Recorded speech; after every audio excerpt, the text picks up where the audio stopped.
Hi guys, Richard Blaine here. Thanks for stopping by my Easy Cooking channel tonight. You know, this last week I was at the shop working and all of a sudden the door opens up and in comes this guy and this girl. And he goes up to one of the guys I work with and he says, "I'm looking for Richard Blaine." And so Rob, the guy I work with, points over there to me. And the guy comes up and he says, "Richard Blaine?" And I turn around and go, "Yeah." And he goes, "I'm Bo Hunter. Nice to meet you." I was like, "What's up, Bo?" I mean, he told me he was going to be in Vegas and that he might stop by and visit me at the shop. And guess what? He and his lovely wife stopped by and visited me at the shop. He took time out of his busy vacation schedule with he and his lovely wife to come and see me at the shop. And I showed him around the store and we shoot the shit for a while and it was fantastic. He's a top-notch guy. He's a top-notch guy and an A1 Class A YouTuber. We had a good time. He's from Mass. I'm originally from New York City. And we had a great time. He's a nice guy. And I just wanted to say on this video, before I go ahead with dinner tonight, that I really appreciate you stopping by the shop, Bo. You and your wife are lovely people. Thank you very much. And I hope to see you again. Anyway, guys, like I said, Bo's a great guy. You should check out his channel. I'm going to have a link to it in my description. I just wanted you to know that. He's a top-notch guy, and I was very surprised. It made my day. Now, tonight, I'm going to make a dish from another YouTuber. Her name is Sandy, over at the Easy Cooking channel. And I promised her that I would make a dish called birria, lamb stew, traditional lamb stew. This stew can be made with any kind of red meat, beef, lamb, veal, goat, even pork, even though pork is the other white meat. Okay, tonight I'm going to make it with beef and pork because when I went shopping and saw the price of lamb, I almost fainted. So tonight I'm going to make it with beef and pork. Okay, I'm going to make it just slightly differently, but it's going to be Sandy's recipe. Okay, I know you'll enjoy it. So as usual with YouTube, 15 minutes, let's get going, and I'll see you on the other side. Okay guys, first things first. You'll need a steamer basket, or a steamer pot, or an evaporator, whatever you have, or a triple cooker. And into that, I'm adding the first layer of beef and pork. Okay, and to that, I am adding some sliced onion. Okay, we're going to do this in layers. One whole sliced onion. Okay, just want to build layers. It's going to get a little tight in here because my steamer is not as big as the one that Sandy used. Okay, here we go. One layer onion. Now I'm going to press it down. Okay, and to that I am going to add some herbs. Okay, now Sandy used fresh, but I don't have fresh on hand, so I'm using some dry marjoram. A total of about 2 tablespoons. 1 tablespoon per each layer. Okay, there's some dried marjoram, some dried thyme. Okay, about 1 tablespoon per layer. Okay, it'd be really, really good. There we go. And to that, I'm just going to add just a little dash of rosemary, about a teaspoon per layer. I know it's not in the recipe, but I thought it would add a nice aromatic fragrance and flavor. Okay. And to this, I'm just going to add a little bit of the garlic on this layer. It's about 5 cloves all together, so about 2½ cloves on this layer.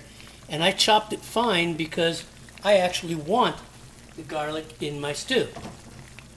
Now, I'm going to add the second layer of meat, beef and pork. Alright, squeeze that down. Okay, just get it in there. My equipment just barely made the grade on this. Just enough to hold 3 pounds of meat. There it is, second layer. Okay, now to that second layer, a little more dried marjoram, the other tablespoon. Okay, and the other tablespoon of dried thyme.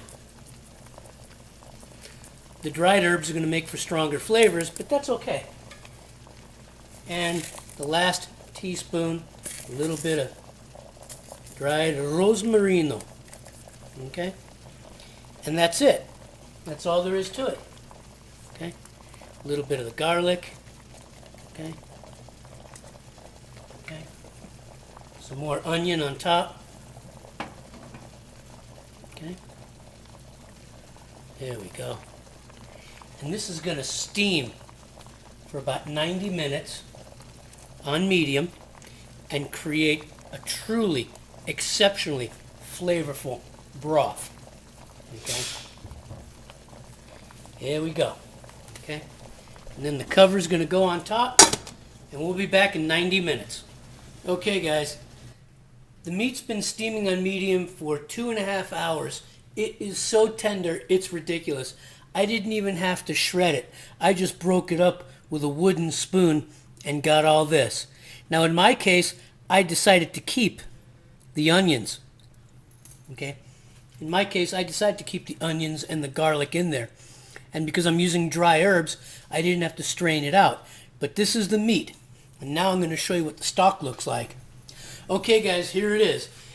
This has got to be some of the most flavorful stock I have ever made in my life. As a matter of fact, in the future, I think I'm going to make chicken and beef stocks like this again. But look at how rich that is. It's so flavorful. This whole house smells so aromatic. And right now what I'm going to do is I'm going to let the meat cool for about 30 minutes, and I'm going to move this stock aside, and we're going to make our chili tomato sauce. So let's move forward. Okay, so we're getting ready to make our tomato chili sauce. And into the boiling water, I have 2 pounds of Roma tomatoes. And to that, I'm going to add 4 Guajillo chilies. I could have added Mirasols, but I couldn't locate Mirasols. So Sandy says Guajillos will work just as well. And to that, I'm going to add 4 New Mexico chilies. Okay, because I couldn't find the pipitilla chilies. Okay. And as everybody here in YouTube land knows, I like the heat, so according to Sandy's recipe, 2 chili de árbol for the spice, in go the seeds, yes, the seeds. Give this a quick push down, get that boiling water to start softening up these chilies. Okay. 10 or 15 minutes, about 15 minutes to get these chilies soft and the tomatoes soft. I'm just going to add a little pinch of salt. There we go. And 15 minutes from now, I'm going to take this mixture to the blender and we'll move on to the next step. See you in a little bit. Okay, so now I'm going to take the chili tomato sauce that I've been boiling and I'm going to blend it in small batches in the blender. Now, after it's been blended, you can strain it to make sure you don't get any chili skin in the recipe, but I know how this blender works, so that's not going to happen. Now I'm going to do this a couple of times because I still have more of the sauce here, and I'm going to put it into another bowl, and then I'm going to add it to the broth that we have. So I just wanted you to see that I'm going to grind it up in small batches here in my blender. Okay guys, this is where the rubber hits the road.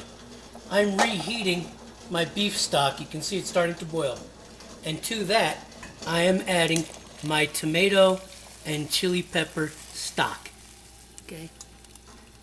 Now I am going to bring this to a boil, and then I'm going to re-add the meat to it and cook the meat in it for about 10 minutes, and we're going to be good to go. I'm going to season it with 1 cube of beef stock and 1.5 tablespoons of Worcestershire sauce, according to Sandy's recipe. And I can tell you right now, I am just falling in love with this recipe. This is just so loaded with flavor and so loaded with aroma. I'm surprised I've never made this before. This is just fantastic. Okay, so I'm going to simmer this for about 20 minutes, and I'm going to go walk Riley because it's that time of night, and I'll see you guys in a bit. Okay guys, the tomato pepper mixture with the beef broth and pork broth is done. I'm ready to plate this up. I'm going to spoon some meat into the bowl and this broth on top. I'm going to keep the meat and the sauce separate, like Sandy's family does in honor of this recipe. So I'm going to put some meat in a bowl, and I'm going to get some of this broth on top of it and top it off with some onions and lime wedges, and then it's time to eat.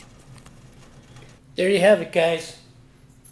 Traditional Mexican birria stew made with beef, pork, some rice, some lime wedges.